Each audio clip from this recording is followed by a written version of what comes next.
Hi everyone, my name is Dominique Raymond, Domi for short. I'm Strategy Director for Partnerships with Lumina Foundation. Lumina Foundation is a private foundation based in Indianapolis. We do national funding and thought leadership work tied to learning after high school for all. In other words, post-secondary entertainment is what we promote. Today's webinar is part of the work that's being led by our excellent state policy team, led by Scott Jenkins, our State Policy Director, as well as Paula Santana and Amanda De La Rosa, both of whom are State Policy Officers as part of our State Policy team. And today's webinar is actually one of 3 webinars, and we're really hoping that you'll participate in all 3. Obviously, you're part of this one today. But when you registered, you were also given the option of registering for webinar 2 and 3. So more on that to come shortly. Today's webinar subject is called Designing for Equity, 3 Pillars to Guide State Policy, and is specifically focused on student-centered funding. Scott will lead today's discussion and will add as the moderator for our hour today. Who's the audience? You are a state policy advocate, but you're also a higher education advocate, which means this is a webinar that's open to the entire public who is interested in learning more around student-centered funding. I will say a couple of things for housekeeping matters. We would love for you to actively engage in this webinar. You can ask us questions. You can participate in the chat if you'd like. You can follow up with us directly as well. And then we'd love it if you would use the hashtag across your socials, which is Lumina State Policy. So hashtag Lumina State Policy. We'll include at the end, at the conclusion of each webinar, we'll ask about survey. We'd love to get your feedback on the webinar, this one, as well as the other ones that are coming up. We'll have one. We're having today's webinar, and then we'll have another webinar next month and the month after that. So we'd love for you to fill out that survey. Really would appreciate your feedback on that. And we'll also include information in a post-convening or a post-webinar survey that'll include post-webinar email, that will include a link to the survey, but also include links to the resources that you'll hear from some of the researchers that'll be part of today's discussion. So, hey, I hope you're going to enjoy it as much. I'm getting ready to enjoy this webinar because I just love this work. It really is everything that we do here at Lumina. And with that, I'm happy to have Scott take over. Scott, take it away. Thanks all. Thanks, Domi. Hi, my name is Scott Jenkins, and I lead the state policy work at Lumina Foundation, along with my colleagues Paula Santana and Amanda De La Rosa. Lumina approaches our work from a racial equity imperative and operates from a definition that racial equity is achieved when an outcome, such as earning a college degree or short-term credential, cannot be predicted by a person's race or ethnicity. Justice is achieved when the policies, practices, and root causes of inequitable outcomes have been eliminated. State leaders have an opportunity to identify and root out the laws, policies, and practices that have effectively denied students of color the higher levels of educational attainment they deserve. Despite our collective efforts, racial disparities remain and in some cases have widened. The outcomes we see indicate these systems have been built in ways that exclude rather than include communities of color, people with low incomes, immigrants, working adults, veterans, and others who lack social advantages. Lumina Foundation's state policy agenda seeks to build a fair, more racially just system supported by 3 pillars that address where we think higher education underperforms unjustly. Robust and equitable state financing of the public colleges, universities, and training centers that serve the greatest number and highest percentage of students of color, students from families with low incomes, and working age adults is the number 1 pillar in our state policy agenda. Number 2 is coherent and comprehensive programs of student financial aid that serve those students in the greatest financial need, especially students of color and adults. Number 3 is fair and consistent systems for assessing and validating people's knowledge and skills that create inclusive pathways for working age adult students to earn quality post-secondary credentials. The nation's legacy of discrimination and systemic racism has always been at odds with the promise of American opportunity, and we know that Black, Hispanic, and Native American people have suffered from a lack of high-quality learning opportunities and the financial, social, and academic supports that are taken for granted in most white communities. Today's webinar focuses on the first pillar of Lumina's state policy agenda, robust and equitable state funding formulas. We believe states express values and priorities through public budgets. Unfortunately, state budgets often create funding environments that systematically shortchange the colleges, universities, and workforce training centers that serve most Black, Hispanic, Latino, Native American, and adult students. In the budget writing process, highly selective, research-intensive universities prevail year after year over less selective regional public universities, minority-serving institutions, and community colleges. More selective institutions have become less representative of the state populations. Research has shown that direct public funding for public four-year research universities is twice that of two-year community colleges. As a result, two-year colleges have significantly less funding to educate their students. According to the TICAS report, Dire Disparities, community colleges still only had 61% of the revenue of public institutions offering master's degrees and 37% of the money received by those offering doctorate degrees. Also, the Center for American Progress report from 2018 demonstrated that spending at two-year and four-year colleges per student of color, defined as Black and Latino students, was more than $1,000 less per year than spending for white students. As a result of these spending gaps, public colleges nationally spend approximately $5 billion less on the education of students of color in 1 year than they do educating white students. Over the next hour or so, you will hear from researchers and policymakers about how to make higher education funding formulas student-centered and equitable. We start with a group of researchers who accepted the challenge to make a 5-minute elevator speech to a policymaker. Leading off is Dr. Amy Lee, joining us from Florida International University. Following Dr. Lee is Casey Meehan and Lindsay Leo from Research for Action. Then we have Dr. Sosanya Jones from Howard University. Wrapping up this section will be Martha Snyder from HCM Strategist. Martha leads the finance work for Lumina Strategy Labs, which you will hear more about later. Finally, we have pulled together an all-star panel discussion with state policymakers.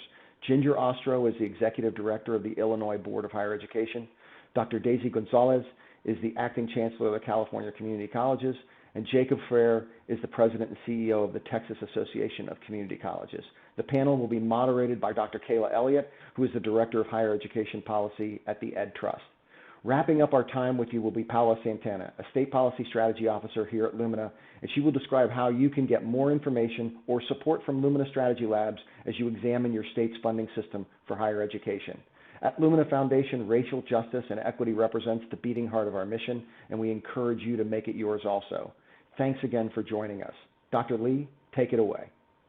Hi, my name is Amy Lee, and I'm an assistant professor in higher education in the Department of Educational Policy Studies at Florida International University.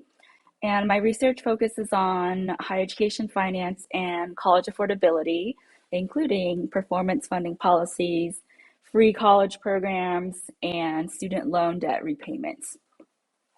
So today I'm going to talk about some of the best practices for incorporating metrics in performance funding formulas.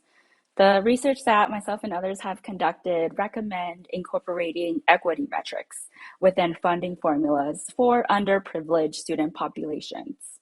These could include racially minoritized students, Pell Grant recipients, first-generation students, veterans. Certain student groups do face unique challenges in accessing and completing college, so the institutions should be recognized for serving higher proportions of these students. The decision to include a particular demographic should be driven by attainment gaps. For example, if there is a disparity between white students and Asian and Pacific Islander students in first to second year retention, or say in the average time it takes to complete a bachelor's degree, the formula should recognize that and incorporate a separate metric for Asian and Pacific Islander student success. In one study that I did, I found that equity metrics, in particular the ones for racial and ethnic minorities and lower income students, do draw colleges' attention towards the success of certain students. For example, in Pennsylvania and Ohio, four-year colleges developed mentoring programs for Black students, and they created more targeted scholarships to support lower income students.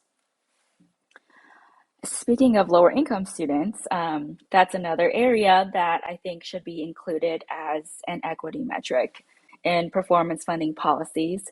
A study that I did on Tennessee found that after the state added a 40% premium for progress and degree completion by lower income students, the community colleges in the state did enroll more lower income students. At the same time, we have to remember that equity metrics aren't an end-all be-all silver bullets for performance funding in order to prevent some of the unintended consequences, such as institutions becoming more selective or enrolling more students who are from better academically prepared backgrounds. So we want to continue to support those institutions who do serve more underprivileged students and recognize the additional resources that it might take in student programming and student success initiatives at the institution to help these students towards graduation. I would also encourage policies to include a metric for areas of strategic emphasis. For example, in Florida, there is a separate metric for STEM bachelor's degrees. And one study I did found that in states that had a separate metric for STEM fields or an extra premium for degrees in those fields, the institutions in those states did increase the number of degrees awarded in STEM.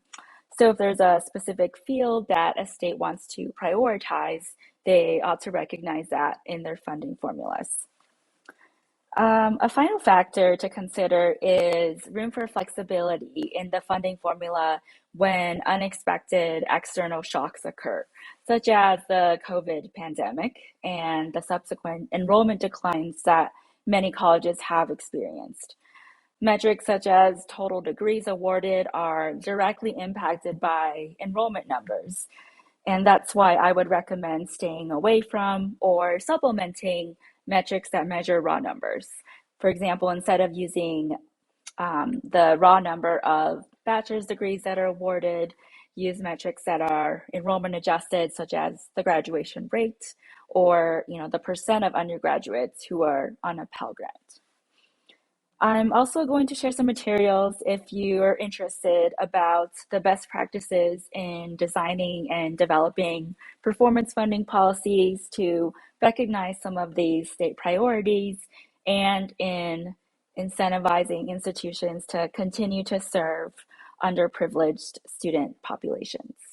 Hello, my name is Casey Meehan. Good afternoon. I'm the Associate Director of Postsecondary Policy at Research for Action. Research for Action is a nonprofit research-based organization in Philadelphia. Our research has the goal of informing better policymaking. We span early childhood education all the way through post-secondary, which is where we have closely examined outcomes-based funding. Since 2014, Research for Action has conducted 3 multi-state studies of outcomes-based funding policies. Our premier study examined institutional response to early outcomes-based funding in 3 states, Indiana, Ohio, and Tennessee. Our second study took a closer look at whether and how outcomes-based funding policies were advancing equity. And presently, we are monitoring how the COVID-19 pandemic impacted OBF policies and how shifts in OBF policies affected the level or type of support provided to sectors and institutions serving Black, Latinx, and low-income students. Altogether, our researchers have visited 25 institutions of higher education, conducted hundreds of interviews with state and system-level policy makers and institutional leaders, have examined institution and student-level data, which Lindsay will share a little bit more on, and analyzed legislation, descriptions of policy, meeting minutes, PowerPoint presentations, and state and system-level planning documents. All that to say, we're pretty well versed in outcomes-based funding policies. My name is Lindsay Liu. I am a quantitative research associate at Research for Action. My projects include policy research and program evaluations in K-12 and post-secondary settings. From 2014 to 2016, RFA worked closely with state officials in Tennessee and Indiana to conduct mixed method studies that examine the impact of their OBF policies on student outcomes over time. Informed by the nuances in different OBF designs, from 2016 to 2019, RFA utilized survey data from the integrated post-secondary education data systems and combined the typology created by HCM strategists to examine how different types of OBF policies are associated with different student level impact over time. Across our OBF research, we came across two important learnings. First, there is heightened emphasis on using OBF to advance equity. Second, priorities of states, sectors, institutions, and students. We'll share some considerations for designing an equity-focused outcomes-based funding policy at 3 levels of equity. Back to Casey. First, in assessing whether and how outcomes-based funding policies drive equity, we wanted to share the following definition. For us, equity is defined as meeting students, institutions, and communities where they are and allocating resources and opportunities as needed to create equal opportunities for all. In examining whether outcomes-based funding addresses equity, we look at institution and student level. Our research has highlighted several considerations for driving equity in outcomes-based funding policies across these 3 levels. First, at the state level, we offer a set of recommendations for policymakers and those designing funding formulas. Consider including diverse voices in your formula design. This may include, but is not limited to, policymakers, institutional leaders, faculty, student support staff, as well as a broader inclusion of voices from students, parents, and community organizational leaders in developing an equity-focused policy.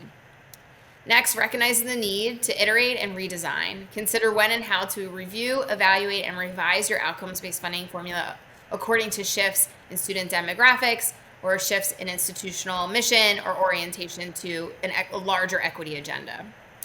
Which aligns to our third recommendation, which is to align an outcomes-based funding model within a larger statewide equity plan. Consider how your outcomes-based funding policy can be one tool of a suite of tools driving equity across your state. In advancing institution-level equity, we have the following considerations. First, consider different institutions' mission and institutional sizes in formula design. And also consider how funding models can reallocate resources to institutions that have historically been underfunded, as well as institutions that serve priority populations where the funding formula can drive resources to those institutions. Each state, sector, institution has different priority populations. An equity-focused OBF formula should reflect these different priorities. At the student level, prioritizing post-secondary access and success for underserved and marginalized students can be achieved through formula mechanisms, such as including weights for different outcomes or different student populations, cost factors, or outcomes that align with different institutional missions. Designers of OBF policy have focused on student-level equity. To advance equity via OBF policies, stakeholders should consider state, sector, and institutional-level equity considerations. So I've been doing performance-based funding research for over a decade now. In my latest research with Dr. Brittany Mosby, we highlight the history of state higher education educational policies and practices that have disenfranchised historically Black colleges and universities, which I'll refer to here as HBCUs. Performance-based funding policies are the latest in a long systemic trend of inequitable state funding that negatively impacts HBCUs and similar institutions that disproportionately serve underserved populations. So what do we know? As it currently stands, performance-based funding does not work to improve outcomes or institutional change, especially at HBCUs. In fact, these policies can propel inequity by punishing institutions who are doing the extraordinary work of offering access and supporting the learning needs of underserved populations, especially students of color. In particular, performance-based fundings exacerbate long-standing inequitable state funding practices that favor traditionally white institutions, which I'll refer to here as PWIs, and disenfranchise HBCUs. What's missing? Current performance-based funding models center PWIs by establishing metrics that seek to incentivize and replicate benchmarks associated with PWIs.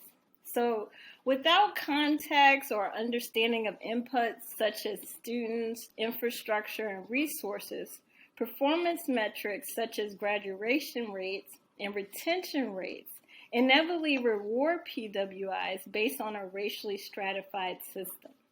Accountability and funding models that ignore inputs or the context that these inputs were created in, such as racially stratified systems, reify those systems by implicitly rewarding institutions for inputs and not the actual work that they do.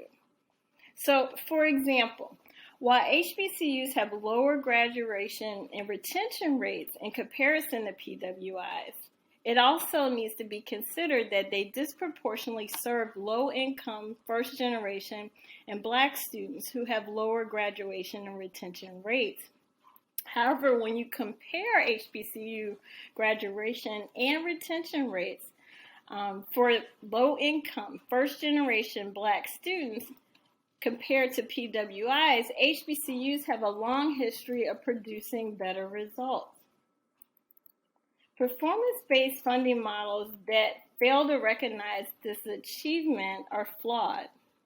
So what should we be doing? State policymakers may not always be fully appreciative of the mission, purpose, and necessity of HBCUs. Strong relationships between state government agencies, policymakers, and their HBCUs will create a more informed and nuanced policy discussion about the needs of the public HBCU, in particular infrastructure and resources. One way to facilitate this kind of relationship building is the establishment of a liaison within the higher education agency that advocates for policies that support HBCUs. We have an example in the success of the Tennessee Higher Education Commission, where they established an HBCU success coordinator, a designated person charged with the relationship building advocacy on behalf of HBCUs. We are recommending that other state agencies replicate this effort and establish a liaison tied to similar programs. Additionally, we echo previous recommendations that approaches to performance-based funding and other accountability policies cannot take a one-size-fits-all approach, but must be tailored to the institutional goals, their missions, and the inputs, such as the populations that they serve. We also suggest that because of the unique role that they play in state higher education agencies and the policies that they create should seek out ways to support the sustainability and growth of these institutions by utilizing approaches and frameworks that promote equity. Such approaches and frameworks will require tailoring performance-based funding models in a way that acknowledges past inequities and recognizes the way in which lesser resource institutions are serving underserved populations and supporting state diversity, higher education, and workforce goals. I have a few articles that would be of interest to anyone who wants more information on this topic, and I will provide those for your use after this presentation. Thank you very much. Hello, and thank you to Lumina Foundation for hosting this webinar and elevating these important discussions. My name is Martha Snyder, and I serve as Senior Director for HCM Strategists on the post-secondary team. In this role, I focus on issues of finance and affordability through the critical lens of equity. As I was preparing for this webinar the other night, my daughter asked me what it was all about. Having learned from experience, I knew anything more than a 10 or 20-second response would get met with a glazed over look at best, and more likely the eye roll she has perfected in practicing for her teen years. So I said, well, getting a college degree is important, but not everyone has the opportunity to go to college. And I'm talking about how states should make decisions to get more resources to those students that need more support and the institutions that serve them. She looked at me and said, that makes sense. But if only it were that simple. Because what I didn't tell her was, these decisions are often entrenched in decades of policy and politics that make undoing them or adjusting them difficult. That sometimes, really most of the time, we make decisions in service to student institutions or constituencies. When it comes to post-secondary finance and affordability, there are certainly different ways to talk about equity. However, in the work we do nationally, we take a student-centered lens to equity. How can we ensure there is more equitable access and success for populations traditionally underserved by post-secondary, and ensure the state is investing resources in a way that advances these objectives? When you take this lens and apply it to post-secondary finance, it is critical to talk about both the how much and the how. States that are successful in closing equity gaps have a historical commitment to supporting post-secondary education. This is reflected in relatively high levels of support to institutions and to students. But these states also make strategic decisions about how these resources are allocated across institutions. There is no doubt post-secondary finance plays a significant role in hindering or advancing student success and equity. How and how much states invest in post-secondary education is a reflection of priorities and values. And yet, state investments in higher education have declined since their peak in 2000. As a result, students are carrying a larger share of these costs. This shift to students is juxtaposed with the reality that the typical student has higher financial need, is more likely to be an adult, working, and have a family. This results either in students not enrolling, not persisting, or taking on higher levels of debt to complete their credential. Additionally, when looking at the breakdown of dollars states invest in post-secondary, we see resource inequities across different types of institutions, with institutions that serve higher numbers of populations of color and other underserved populations having fewer resources. This is true when looking across sectors, between community colleges and universities, as well as within those sectors. These inequities are typically driven by a variety of factors. One is the reality that historical allocations built up over time tend to favor more established institutions. Another is the use of cost-based calculations that are often a factor in determining allocation amounts across institutions. And while accounting for costs is a necessary consideration in funding models, cost-based calculations in many states are based on inputs, such as faculty salaries, and have little alignment to state or student needs. Cost-based calculations should be focused on varying costs of different programs, especially those in demand by the state, and varying costs to successfully support different student groups, particularly underserved populations such as populations of color, low income, and adult students. Additionally, oftentimes state allocations fail to consider the varying scope of other resources across different institutions. And underlying all of this is a lack of research and understanding on what it takes for adequate, equitable, and effective funding. With that as some context, the reality still remains that finance and funding is the most powerful level available to policymakers for driving policy and reinforcing priorities. Various funding policies states have in place send signals to both students and institutions about what the state values from its post-secondary systems. Historically, going back to when states started investing in post-secondary institutions, states did not invest in post-secondary on factors that connected to students or the types of students various institutions serve. Instead, the core of institutional funding had more to do with when institutions were established and, honestly, their ability to influence budget negotiations. These approaches built up over time to result in significant disparities in funding across institutions, and at best, minimally responsive to changing conditions within the state, such as demographic and enrollment changes. Although the system provides simplicity for states and predictability and stability for institutions, it provides no direct incentives for institutions to respond to state priorities for higher education. States with long-held base plus only approaches inevitably face significant funding inequities across institutions because the approach fails to respond to the changing circumstances of institutions in the state. Oftentimes, this results in newer, faster-growing institutions receiving less state support relative to longer established institutions. As state policymakers began shifting their attention to expanding access to post-secondary opportunities, Many also shifted some portion of their allocation approach and began to build models that reflected enrollment. These models were meant to be responsive to and support institutions to grow enrollments. These enrollment-based funding models are based on the number of students enrolled at a certain date. Compared to base-only models, enrollment-driven models are more responsive to the changing conditions in states, but often do little to reflect the varying level of support different students need to be successful.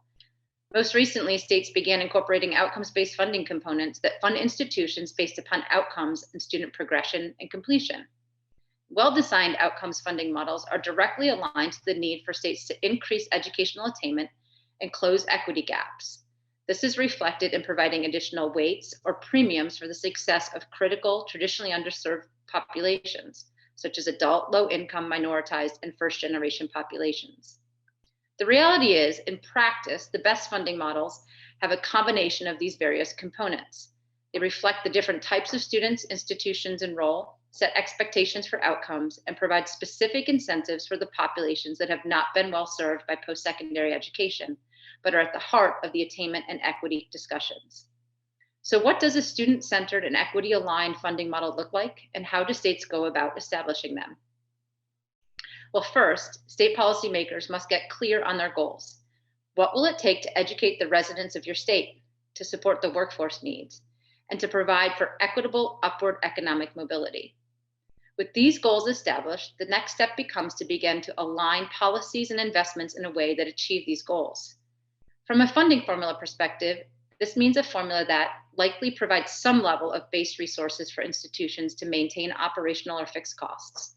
These base dollars may consider factors such as small school size or equalizing revenue sources received by some institutions, but not all. They also support enrollment and access in a way that is responsive to shifting conditions in the state and where those shifts are happening. Institutions that are growing and serving a more diverse population, in theory, should receive more resources. And these models should also value outcomes that align to state goals for increased attainment, addressing workforce needs, and the need for more efficient pathways for students. These models overall must also signal the need to increase outcomes for all students, with the additional recognition of need to increase outcomes for traditionally underserved populations, racial and ethnic minorities, adult, first generation, and low-income students. States that we consider leaders in student-centered funding models provide a premium or extra weight for institutions to be successful with at-risk, low-income, or underrepresented students. Collectively, these features recognize the need for continued access and increased equity, create incentives for continuous improvement in student outcomes, and reinforce a coordinated and comprehensive system of higher education. In conclusion, each state has to develop a model that meets its needs, but there are certainly principles that states can use to guide their post-secondary funding approach. These principles include an investment approach that is responsive to the changes in the post-secondary system, an investment approach that accounts for and funds differing student needs, an investment approach that aligns funding with the state's needs for a more educated and trained workforce. And finally, it is critical to note that a funding model alone is not enough.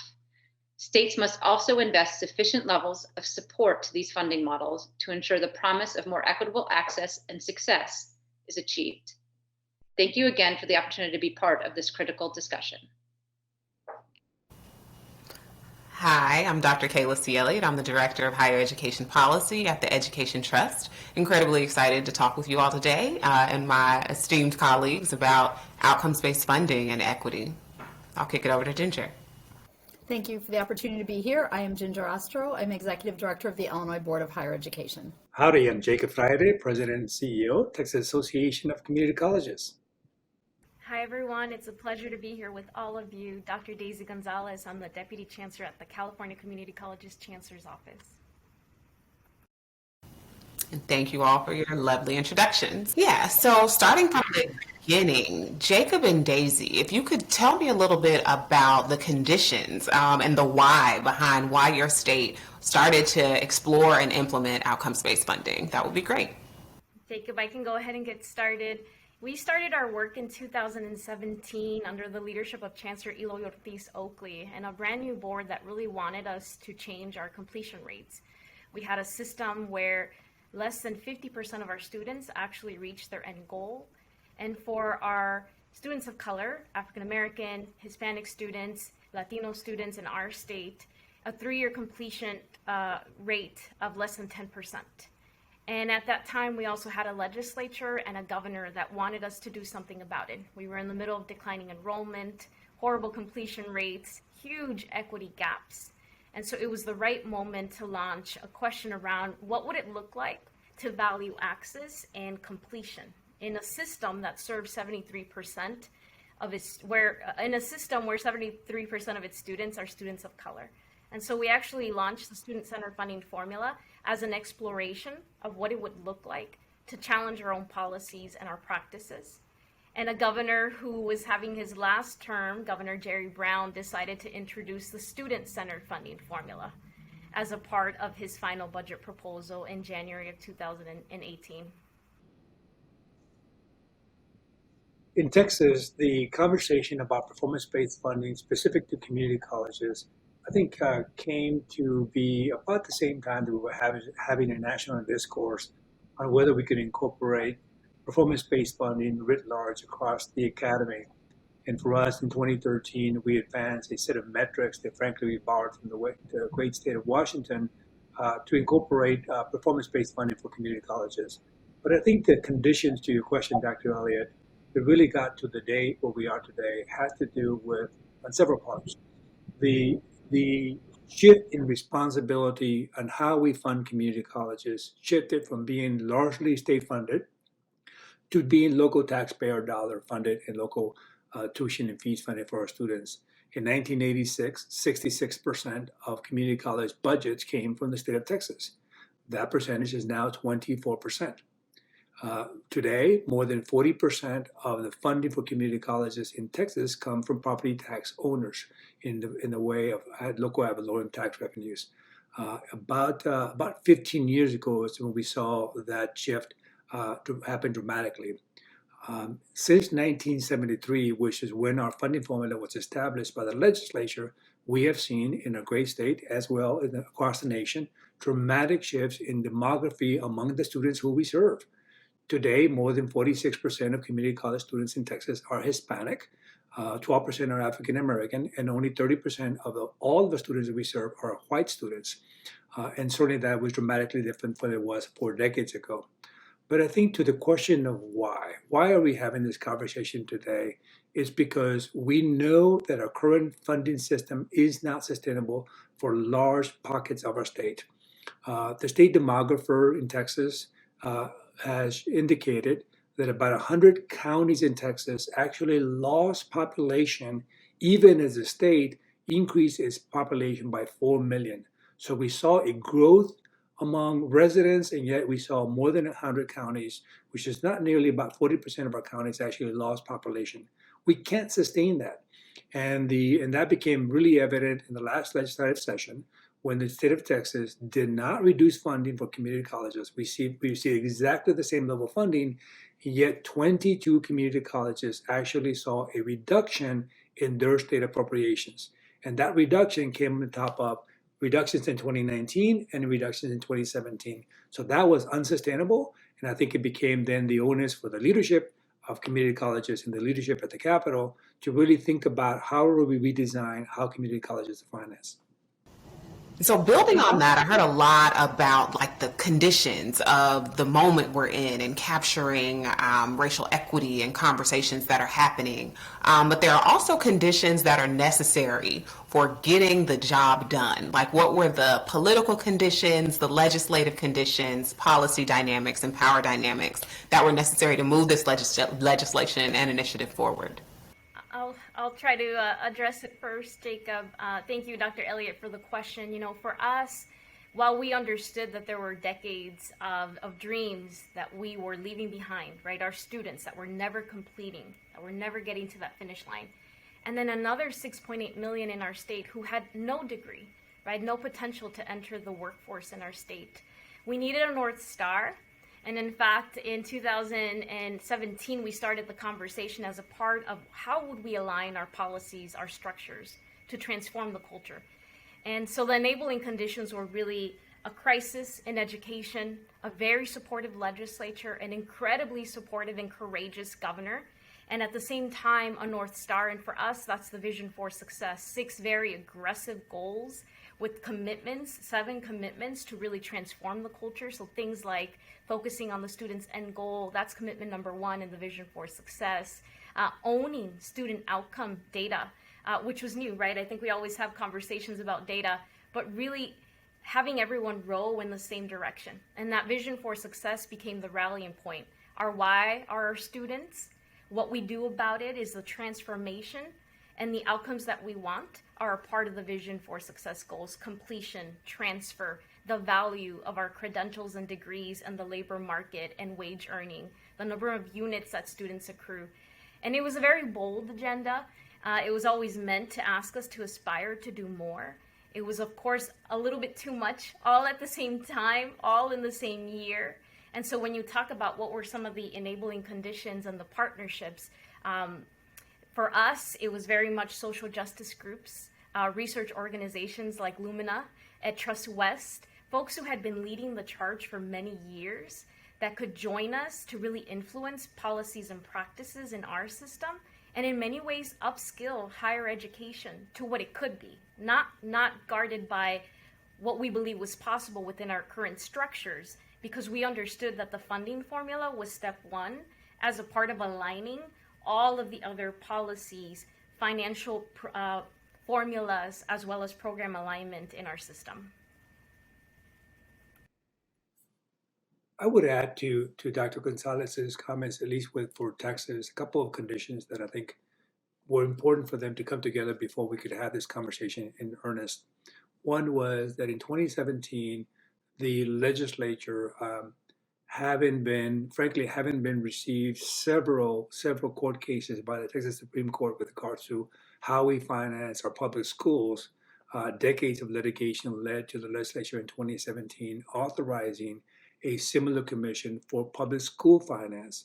And that commission in public school finance came forth with some very important reforms and changes to public schools in 2018. And then that legislation then actually resulted in north of $8 billion in new investments by Texas in public schools.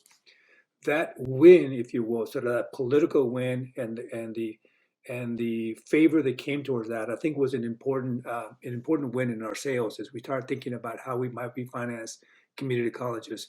There was great respect and admiration for that process, understanding that community colleges are not compensatory education. We are not required in the Constitution of Texas, and certainly we did not benefit by decades of lawsuits with regards to equity in finance. Nonetheless, I think that the success of the Public School Finance Commission and the legislation that followed really, I think, provided an entry point for the conversation. But I think the other thing that I think was important, and I certainly will find very, very few silver linings in the pandemic that we're all living through at the moment, but the pandemic really, truly accentuated the equity deficits that existed across the academy and certainly across higher education. As you know, Texas is not unique in this space. We lost 85,000 students from our community college enrollments during the pandemic. That is a substantial number of students. And then when you add that loss of talent, that loss of potential to a recurrent situation that we had in Texas pre-pandemic, I think really it elevated the urgency of that. And I'll tell you what I mean. In Texas, we track 8th graders that are in public school 11 years after their 8th grade experience. Essentially, we say, you're in 8th grade now, we're going to follow you all the way through high school plus 6 years after high school to see how many of you actually receive a credential in higher education. Only 23% of Texas 8th graders will receive any kind of credential 11 years out. And then if you disaggregate that data by race and ethnicity, only 14% and only 14% of Latino 8th graders and 13% of African American 8th graders receive any kind of credential. Any kind of credential. And if you're low income and student of colors, then that percentage goes even lower than that. That shows us that we're actually missing the opportunity of educating our resident Texans years out. And I think that message particularly resonated with the business community who understood that that was going to be the workforce that we're all going to be dependent on 20 years from now, 30 years from now. And then I think that data point got accentuated during the pandemic. Those are great points for sure. So Ginger, I would love to hear your take here, because you're in this moment now, right, of capturing many of those same conditions, but moving forward to actually implement a new system now, and would love to hear your take. Great. Thank you very much. And just really building on what we've heard. In Illinois, we have had a really sorry history of funding our higher education system. It's been decades that we've seen decreases in funding for both public universities and community colleges until roughly fiscal year 2000, when we started to see a turnaround under the current governor, and even despite the pandemic, have been able to maintain that. But I think the challenge that we really see underlying that is twofold. One, particularly for our public universities, we do not have a system for how we fund them in this state. It has been an across-the-board percent up or a percent down, mostly a percent down over the last several decades. And there really there's no concept of equity embedded in what has been done historically. And that was something that we really recognized that we had to change. But I think to Dr. Gonzalez's point earlier, we really put this in a broader context. And we started, as I joined IBHE just right before the pandemic, by launching a new strategic plan that was centered on equity and really asking the question, what can we do to increase post-secondary attainment in a way in our state, both with adults and students coming through the system, that's much more equitable? Because we really saw both our demographics and our current state in saying that if we don't close equity gaps, our economy, our state really can't thrive. And so the concept behind our strategic plan, the actual title of it, is A Thriving Illinois, and really focused on how educational equity and Illinois' economic growth are inseparable. And so it's really in that context, as we developed goals around equity and sustainability of our higher education system and growth and innovation in the economic realm in the state, that we focused on developing core principles around what a new higher ed funding system would be. And that was done in the context of the strategic plan, really is one of our very first strategies of what we need to do if we're going to achieve equity, sustainability, and growth. And really from those core principles, our legislature convened and paneled a commission called the Commission on Equitable Public University Funding. So right now, specifically, we're focusing on public universities to take those core principles, recognizing what we've seen in terms of, again, echoing what you've already heard, enrollment decline specifically for African American students over the past, at least, 10 years, continuing gaps in the rates at which institutions complete students across all sectors, Black students, Latinx students, low-income students, rural students. We continue to see these gaps, and saying, what do we need to do from a fiscal side to close those gaps? And how do we make sure that the dollars that we're distributing from the state perspective are equitable, adequate, and stable? And I think those three concepts really come, again, echoing what you've heard, from work that was done in Illinois just a few years ago on changing our K-12 funding formula. Illinois was worst in the nation in terms of equity for K-12 funding until incredible work was done by education leaders, advocates, legislators across the state to change the formula in 2017 to where we now have an adequacy and equity driven K-12 formula. And again, I think the work that was done there, the lessons that were learned through K-12, that we have many fewer school districts now that are below 60% of their adequate funding based on the new formula that we've seen in just these few short years of investment. I think all of those things are really driving and underpinning the work of the commission that literally just launched last month and will do its work between now until July of 2023. So we're really at the beginning of this, but a strong context, a very strong foundation, and a really compelling need are really driving everybody who's on that commission to get to a set of equity, adequacy, and stability-based recommendations. Awesome. Thank you. Jacob, I know you have a very similar commission in Texas and would love to hear more about that and share some of the lessons learned. Yes. So in Texas, and I want to really appreciate what our colleagues in Illinois are going through because I think we're probably on the same path.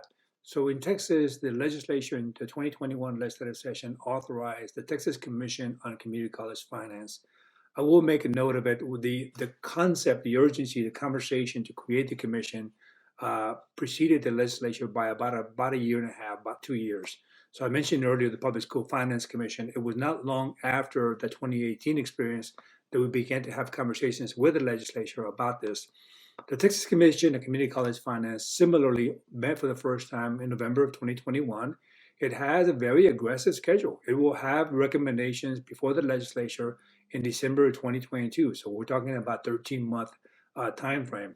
And considering that it's a deep examination, including a lot of very complex issues, which I'll address in a few minutes, I think it's a very tight time frame with a lot in the balance. We're talking about $2 billion in state appropriations that is appropriated to 50 community college districts that serve 700,000 students. 25% of those students, by the way, are in high schools taking college courses while they're still in high school.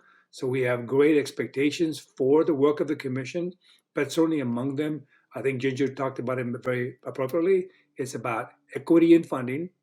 It's about what is the adequacy of the state share of funding, and then certainly is about how do you sustain that? How do you create a system of finance that frankly prevails for another 2 or 3 decades or 2 or 3 generations of Texans coming to our community colleges? So at EdTrust, we've done quite a bit of work looking at metrics that are indicators for equity, whether that is access for students of color, retention of students of color, access and success also for students from low-income backgrounds, as well as measures for campus racial climate. What are some of the outcomes, the equitable outcomes that you hope to see in Illinois as a result of this funding model, Ginger? Well, we're obviously in the very early stages, but the statute creating the commission really lays out some very clear specifics about closing equity gaps to make sure that we don't have big gaps in, sort of exactly the metrics that you identified in the rate at which African American students enroll, persist, and are completed in college. Same thing for Latinx students, that we have lots of data that we've been looking at that show these gaps, and how do we make sure that when we make choices around how we invest, that we are recognizing, one, that institutions serve very different student bodies. I think, two, that that students have very different needs, and that institutional funding needs to respond to what those student needs are, that we need to recognize it. And I think another component of this is recognizing kind of the entire student population that is served. So individual student needs, equity lenses, but also looking at it particularly from an undergraduate lens, but also looking at the role of graduate education and how we're ensuring equity there. So I think those are some of the components that our commission is going to wrestle with in trying to create an investment system, a funding system that does close equity gaps. You know, for us, what's so unique is we were very intentional in calling it a student-centered funding formula. And so when we talk about equity gaps, 73% of our students are students of color, right? And so what we're really talking about is universal design to reduce and erase equity gaps. So for us, in terms of what we're trying to accomplish, it's really the redesign of an entire system. But we're very intentional that in order to do that, we need to address the whole journey of the student, right? That means access. That means being able to persist and then to actually complete. So our goals and what we hope to accomplish is to increase credential attainment by 20%, right, in general, statewide, increasing transfer by 35%. And we know that all of those different pieces help a student along the way, because when a student earns more than an AA degree, and here in California, we now allow our community colleges to offer baccalaureate degrees. So transfer is really important for our students. Decreasing the number of units, right? That's time to completion. We have huge goals around that. Decreasing the number of units that our students earn. Increasing the employability of our students, and that's based on a regional income, because California is so large and there are very expensive regions in our state. And then we have really important dates in our vision, right, to close equity gaps. 2022, which is next year, calls us to reduce equity gaps by 20% in our system, and then 10 years from 2022, completely erase them. And then at the same time, we know that when we talk about equity in this state, it's also about the regional gaps that we have. And so we also have those regional goals that allow us to handpick the top 8 regions in this state and really make intentional goals in those communities when we know that the infrastructure to erase equity gaps is a little bit harder.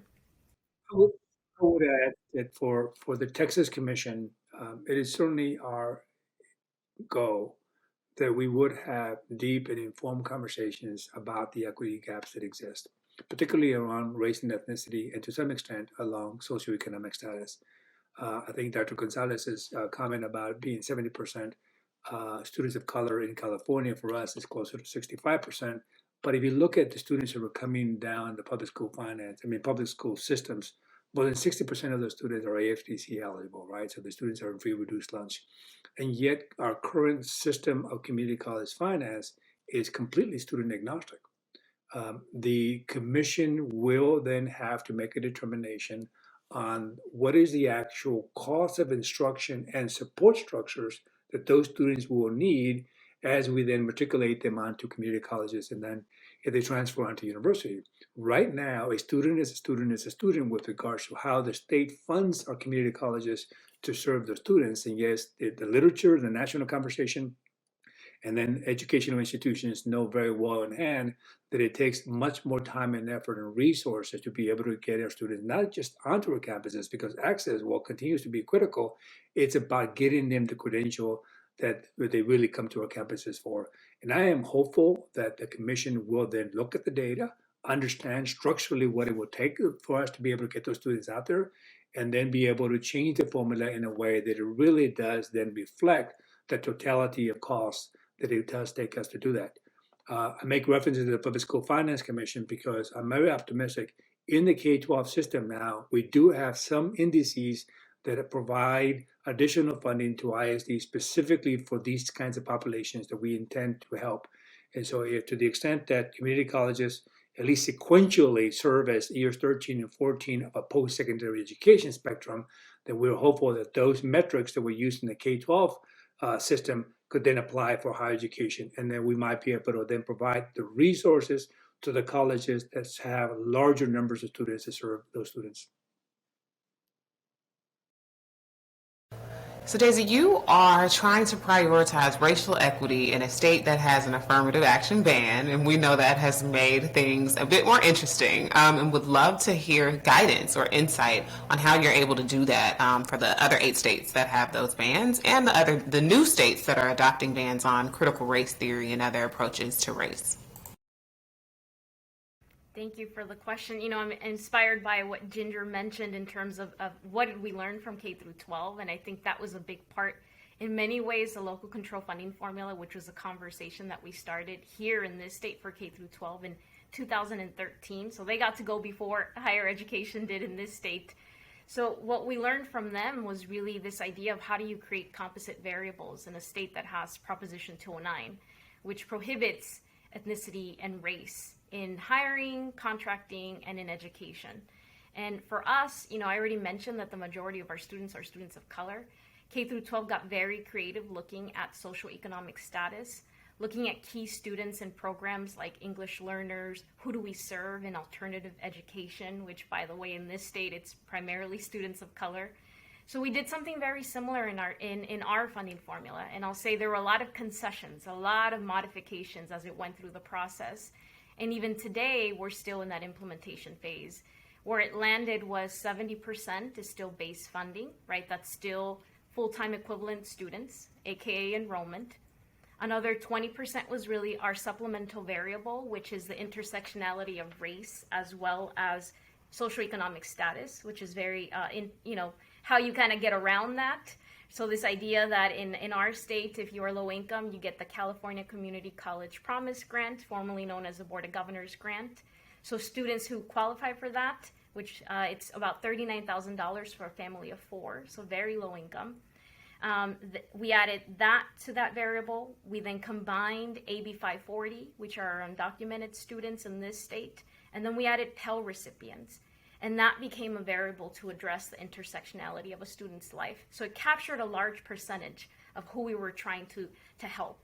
Then so that was 20% of the formula. And the last 10% of our funding formula is really what we're trying to incentivize. What is it that we're trying to change, right? So that's additional points and additional money to reward our colleges when they help our students transfer, when they help our students earn transfer level math and English in that first year, a baccalaureate degree, 16 units, because we know that's really important for those who are in career technical education, a living wage. So we created different variables with different point systems.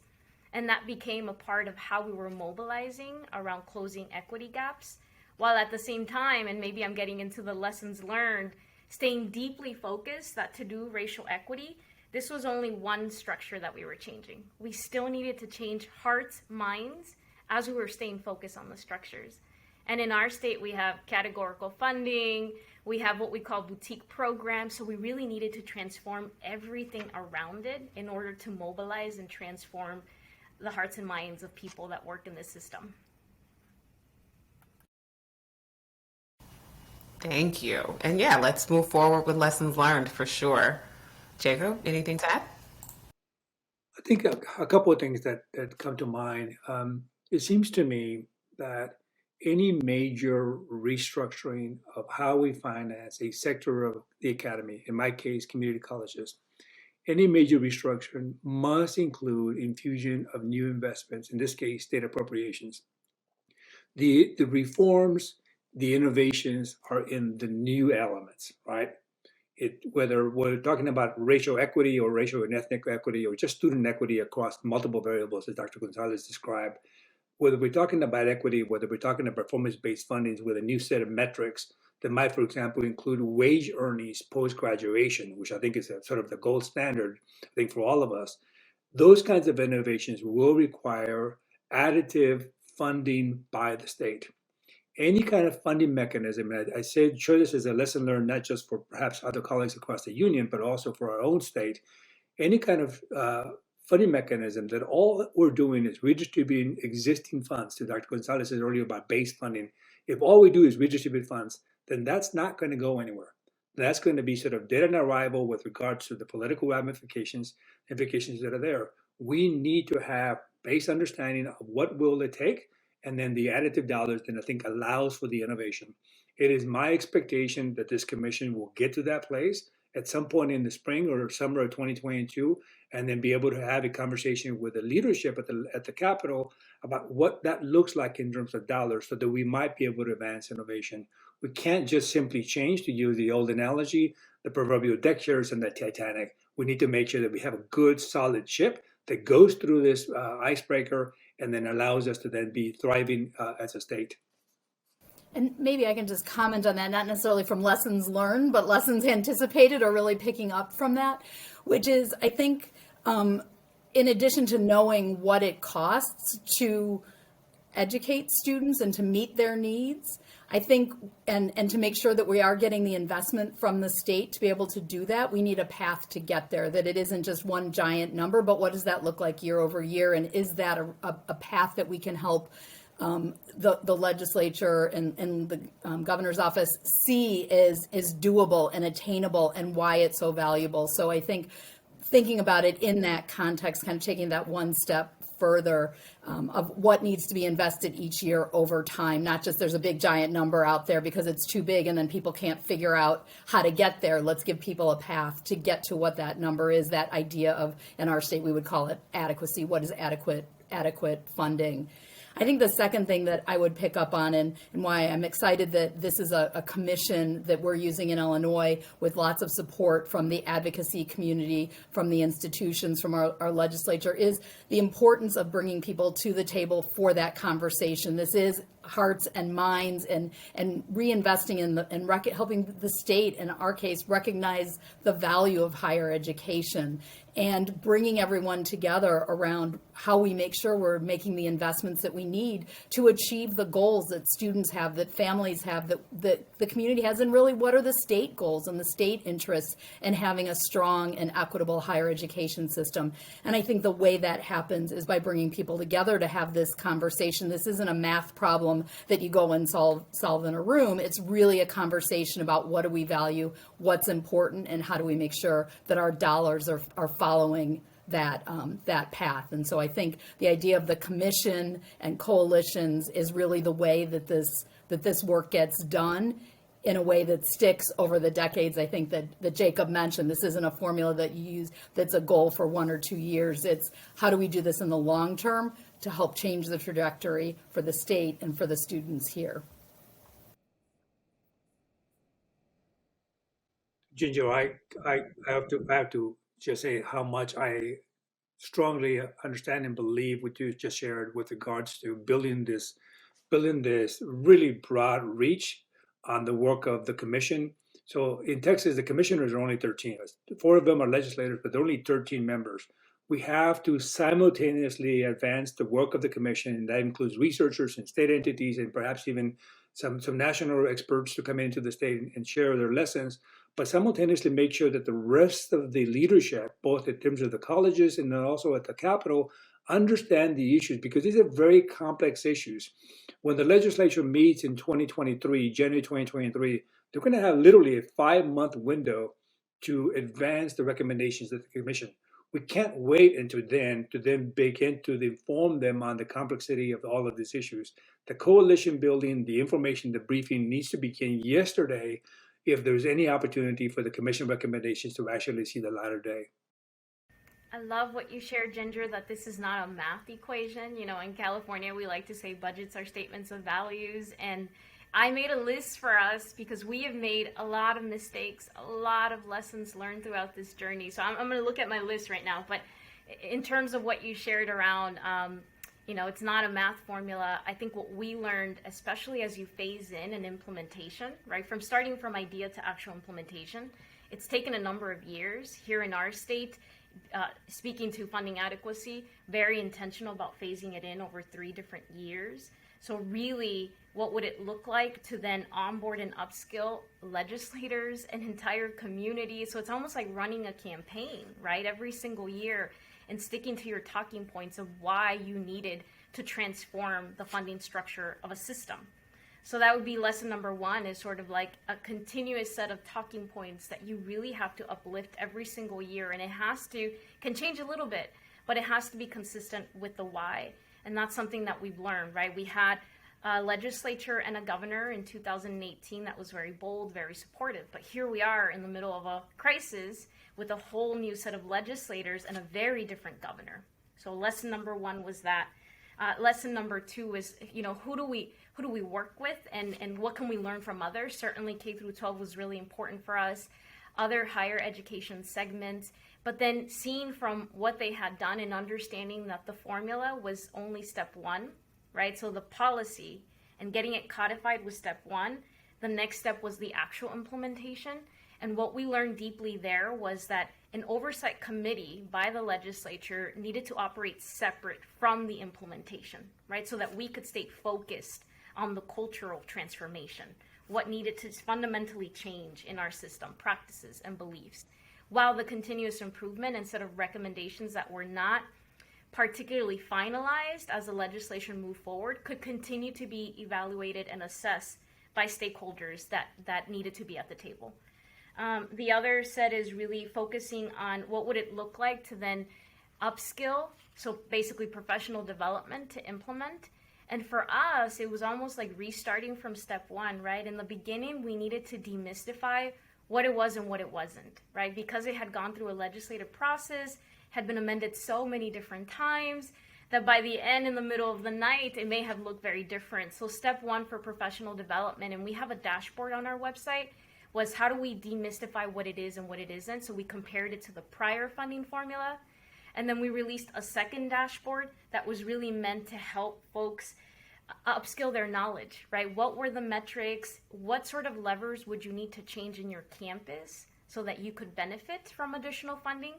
And then the last phase of our dashboard, which will be released early next year, is really that empowerment piece. How do we help you, now that you have the right knowledge, plan? And the planning is engaging your entire community so that that buy-in can happen. So we learned that professional development, as we now head into year 3 of implementation, was really important. And the last piece I can share with you is sort of that integration that we kind of left alone, that we didn't quite think about in the first year. So for us, that's our accreditation institutions, right? How do we help them come along? How do we help financial aid? And in our system, it's a completely separate agency, a completely separate board. But it's critical. If we really want students to persist and we want them to succeed, financial aid needs to come along if we're going to be student-centered. So then it became a sort of strategy in year 2 to really think about how do we transform those structures if we want this funding formula in our institutions to buy in, and more importantly, to be successful in the implementation.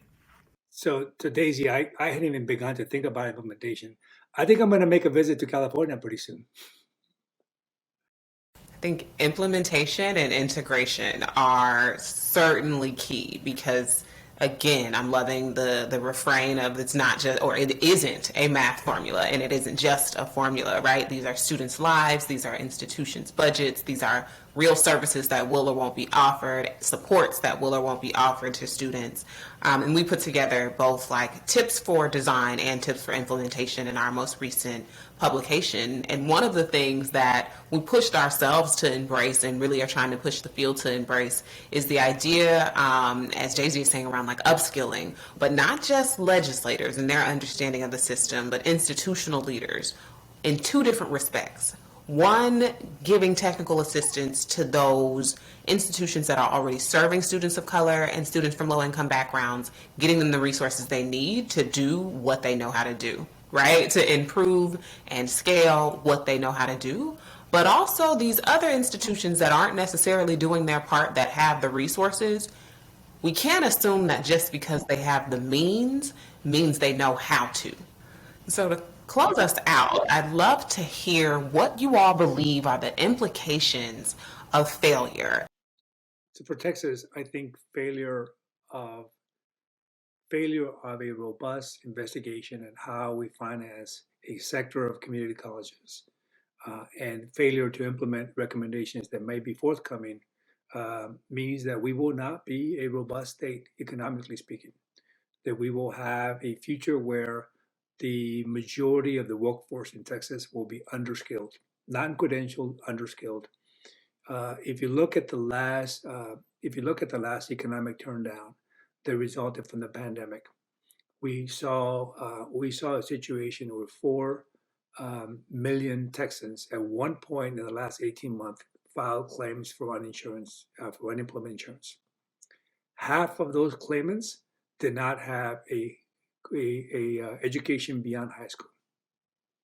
And so failure to do anything, failure particularly among students of color and students who are low-income families, failure to do anything, meaning that in the future state, that Texas will not have the talent, will not have the workforce, the skilled workforce, to be a robust state that competes not just nationally, but that competes globally. And I think those kind of implications have significant human impact across the 30 million Texans who right now reside in our great state. That's sort of the broad version of it. More specific to some of our colleges, it is my biggest fear, and I normally do not use fear in any context, in any conversation, but it is my biggest fear that we will have a number of colleges, particularly in rural Texas, who will not be able to sustain themselves financially absent any major redesign of how we finance them. I mentioned earlier that the 2020 census showed that we saw more than 100 counties where they lost population between 2010 and 2020. My rural colleges largely serve those counties. My rural colleges have not seen largely any growth in property tax valuation, which means they have not seen any real increase in property tax revenue for a decade now. I'll go, Ginger. Thank you for mentioning that, Jacob. I think for us, it's very similar. You know, we already had before this pandemic, I mentioned 6.8 million Californians without any degree or credential.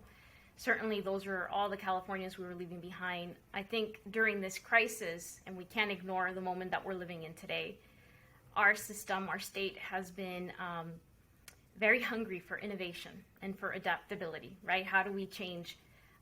For us, we always started from the beginning and we said we have a learner's humility when it comes to the student-centered funding formula. It is a tool to ensure that our students are succeeding, that we are closing equity gaps, but we have a long way to go when it comes to closing racial equity gaps. And our governor currently started talking about how do we recover with equity in this state. So number one, the consequences of failure is this state will not recover with equity. Two, we will not be a global national leader in our economy. And then three, if we thought we had homelessness issues, right, it will get a lot worse. And that is not a society that any of us should aspire to live in. So as we think about innovation, as we think about this funding formula and what we have to lose for us, it's how do we make innovation a sustainability imperative, right? Not just a moment in time, but how do we continue to evolve our economy, our workforce? All of that for us is integrated, and that's what we stand to lose. I think I look at it really as that we've taken this moment in time and we are on the cusp of opportunity. Is Illinois has brought people together through our strategic plan, our higher ed strategic plan, and we did it literally 10,000 people responded to a survey we had about the importance of higher education.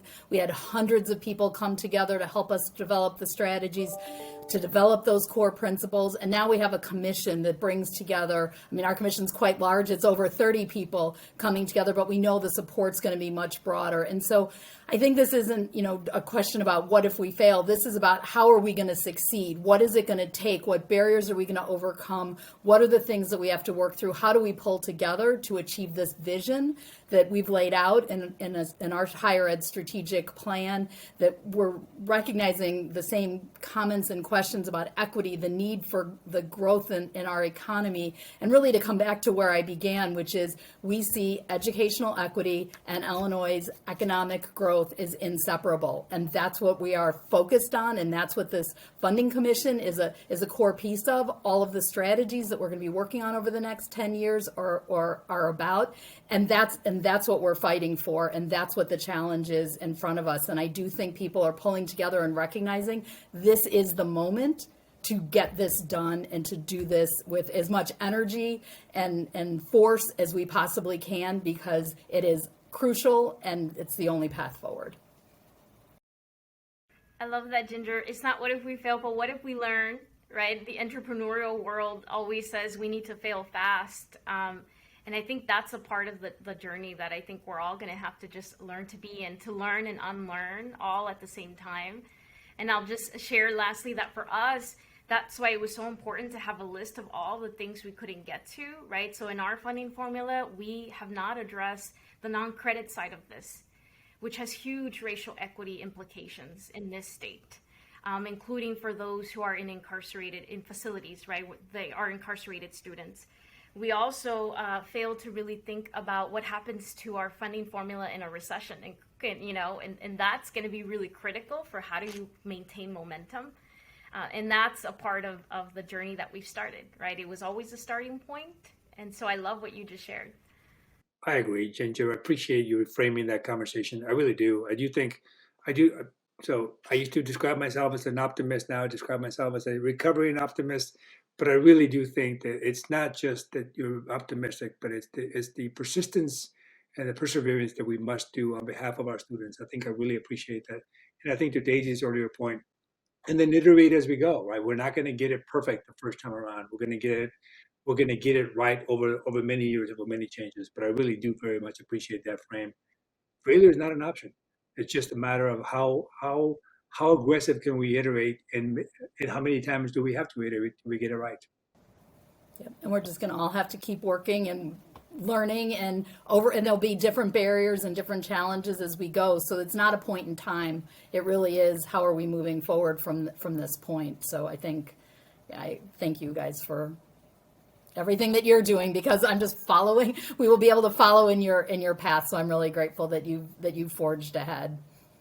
And I think I'd leave us with two questions rather than takeaways. And that's first, who's at the table? And second, what's on the table? And I think for the first one, I'm a staunch believer that you cannot truly do equity work without people of color in leadership and at the table, right? Who speak from their own lived experiences, who speak from their research, who speak from their expertise as people of color, as people who were students of color, as leaders of color who navigated, whether that is as faculty members, administrators, so on and so forth, and advocate from a very deep and personal place, right? I also think it speaks to organizational values if you are doing the work without those folks at the table, for sure. And so that's one thing I continue to push us on, is that we oftentimes talk about changing policies, but not enough about changing who's making and influencing policy, right? And so I will consistently push for the leadership of people of color when we're addressing racial equity, so that the conversation is robust and meaningful in ways it wouldn't be without their presence. And so again, like, who's at the table, and asking ourselves why the table looks the way that it does, and who we invite and how we invite them. All of these questions are incredibly important as we look at state appointees, elected officials, staff, and so on, right? I also think that goes not just in terms of racial diversity, but I love that this conversation was very focused on community colleges and two-year systems, because all too often they are left out of conversations when we're talking about general higher education. And so zeroing in on the institutions that are providing access, the institutions that are overwhelmingly serving students of color and students from low-income backgrounds, and ensuring that their perspectives are prioritized, ensuring, because they know their students best, right? And that goes for like institution type, across 2- and 4-year sector, across minority serving institution status, and so on, right? Rurality. There are a number of institutions that we leave out of the conversation, and design systems often that don't speak to their context and don't allow them to have the resources they need to thrive. And on the second point of what's on the table, a well-designed system can have all the right metrics and all the right intentions, but if it is poorly funded, it is not moving the needle, and it is not getting institutions what they need or students what they need to be successful. And so continuing to push for equity in design, implementation, and funding of a system is necessary, for sure. Thank you all for such a robust conversation. We've covered quite a bit, from getting started to lessons learned to navigating different political environments and policy environments, and what it means when we succeed. So thank you all for such an amazing conversation. Good afternoon. My name is Paula Santana, and I serve as Strategy Officer for State Policy at Lumina Foundation. We hope that you benefited from today's event and learning about Lumina's state policy agenda. Our policy agenda focuses on 3 pillars which we believe can help states increase post-secondary attainment and build a fairer, more racially just post-secondary education system. During today's broadcast, you heard from experts about the need to ensure robust and equitable state financing of the institutions that serve large numbers of students of color, students from families with low incomes, and working age adults. In the coming months, we will host 2 additional virtual events highlighting Lumina's state policy priorities related to student financial aid and to inclusive pathways for adults. We invite you to join us on February 7th at 2 p.m. Eastern for the next virtual event in this series. If you're a state policymaker who's interested in exploring these policy priorities within your state, Lumina Foundation is here to help, and we hope that you'll reach out to us. Through Strategy Labs, we support state leaders' efforts to increase education levels by offering nonpartisan research, data, peer advice, and expert consulting support. We also offer small dollar, quick turnaround technical assistance grants to eligible state entities to help increase educational attainment and to address the racial inequities that we see related to attainment. You can learn more on our website. If you're a member of the public who joined us today and who would like to learn more about how these policy issues affect students in your state, you can connect with your state higher education department or agency to learn more. Thank you so much for being with us today, and we hope to see you next time.